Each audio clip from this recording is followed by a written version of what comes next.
welcome to our political campaign for Julia Marostica for Governor of California. We're here today at Albany High School on an educational outreach program to teach seniors calculus applicable in the office and in everyday life. Join us today for some area under the curve problems where we'll model the national deficit and national debt, and some average value where we'll model the average debt of the country over a period of 10 to 20 years. Alright, thank you, and let's get on with the program. Thank you for that lovely introduction, Ms. Baldwin. I'm Julia Marostica, and I'm running for governor in 2016 of California. I'm here today as a mother of 3 teenagers with a master's degree in mathematics to explain the importance of calculus to our students, our children, who I care deeply about. Thank you. We are going to begin with area under a curve. This is an essential feature of calculus, given its importance in engineering, statistics, and healthcare, and my personal investment in keeping California schools current in STEM, science, technology, engineering, and mathematics, career options. I thought this was an excellent concept with which to start. So for our first area under the curve problem, we're going to find the area under the curve f of x equals 3 plus 2x minus x squared.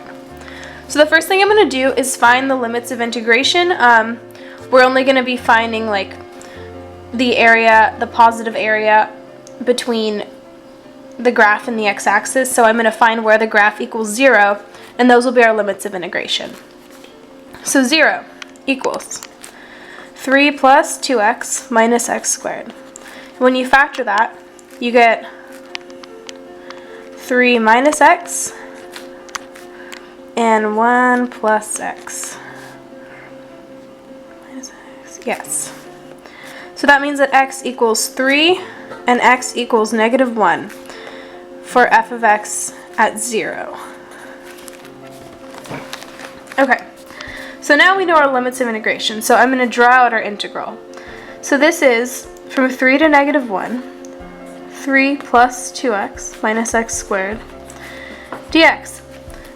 And since it's between the curve and the x-axis, we don't have to have any function subtracted from this function because the x-axis is y equals 0. So I'm going to integrate this. It's just 3x plus x squared minus 1/3 x cubed. We've got the limits on the side. And now all I have to do is plug in the 2 limits of integration and subtract them from each other, and that will get me the area under this curve. So we're going to do 9 plus 9 minus 1/3 times 27, which is 9, minus negative 3 plus 1 plus 1/3. Okay, so these 9's cancel, so you're just going to get 9 minus negative 2 plus 1/3. So this is negative 5/3. So it's 9 minus negative 5/3. So it's 27 plus 5 over 3, which means that the area under the curve from 3 to negative 1 of f of x equals 3 plus 2x minus x squared is 32/3 units squared.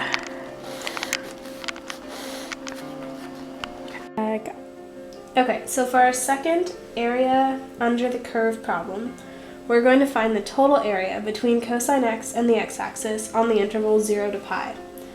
So the first thing I'm going to do is just draw a graph of cosine x, because we know that it is both positive and negative on the interval 0 to pi, and I just want to see where it changes.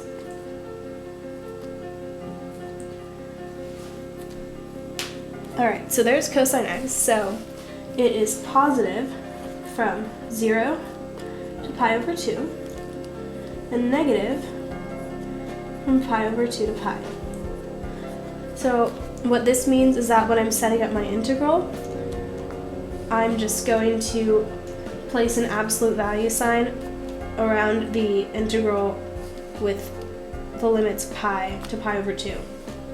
So to set up the integral, we're going to start with pi over 2 and 0 with cosine x dx, which has no absolute value because that area is positive, it's up here.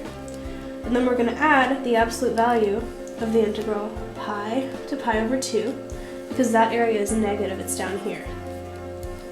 And that's the same function. Alright, so I'm just going to integrate this. So the integral of cosine is sine, so we've just got sine x pi over 2 to 0 plus the absolute value of sine x pi to pi over 2. And so now I'm just going to evaluate each one separately. So the sine of pi over 2 minus sine of 0 plus the absolute value of the sine of pi minus the sine of pi over 2. Alright, so this is 1 minus 0 plus the absolute value of 0 minus 1. So the area of this is just 1 plus 1. So the area between cosine x and the x-axis on this interval is just 2 units. Imagine a graph of the economy. And if you can't imagine it, got one right here. Okay, so here's the economy. It's going up, and there's 2008. And what if you wanted to find out what the average value of our economy was between, say, like 1910 right here and 1920 right here? Well, it looks like it would be somewhere in this range. The only thing is, we don't know exactly how to pinpoint it. The way we can do that is using the calculus average value formula. Okay, so we are going to do some practice problems with average value. So there's a formula for average value. For a function f on the interval a to b, the average value is 1 over b minus a times the integral from a to b of fx dx.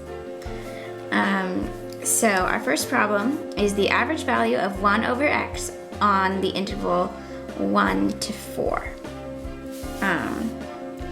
So to start, we write it in the formula. So 1 over 4 minus 1 times integral from 1 to 4 of 1 over x dx. So to simplify that, we have 1 over 3. And then when you integrate 1 over x, it becomes ln x, and from 1 to 4. So 1 over 3 times ln 4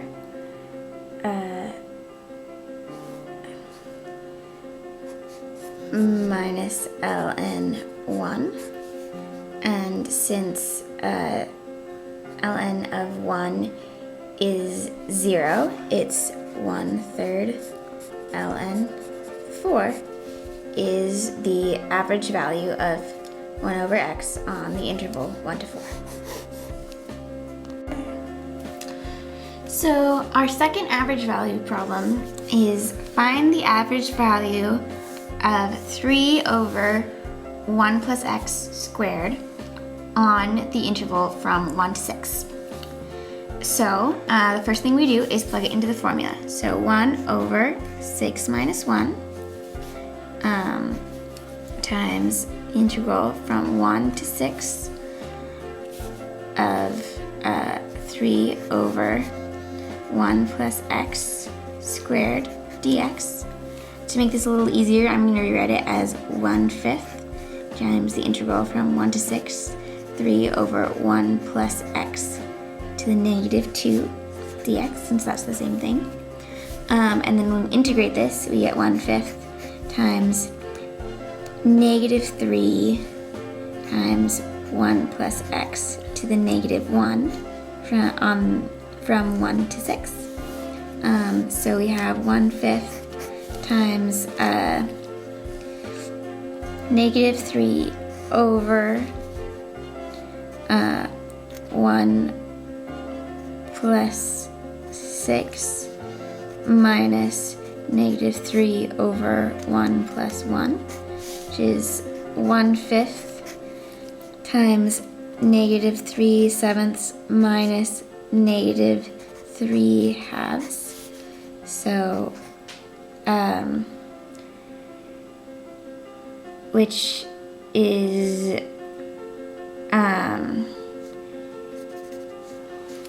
negative 3/35 plus 3/10, which is equal to 3/14, which is the average value on the interval from 1 to 6. I'm voting for Julia Marostica for governor because not only does she understand how to teach our children, she's practically the same size as them. I'm voting for Julia Marostica because as a high school math teacher myself, I would say that I've learned everything that I know about math from Julia. In fact, every time I go into class and every interaction I have with a student, I think, what would Julia do? And then I do that. I know math, I know children, and I know our schools. I know my issues, and I know that I can bring California and its schools into the future. A vote for Marostica for governor for 2016 is a vote for change and a vote against heightism. Short people rule. I'm Julia Marostica, and I approve this message.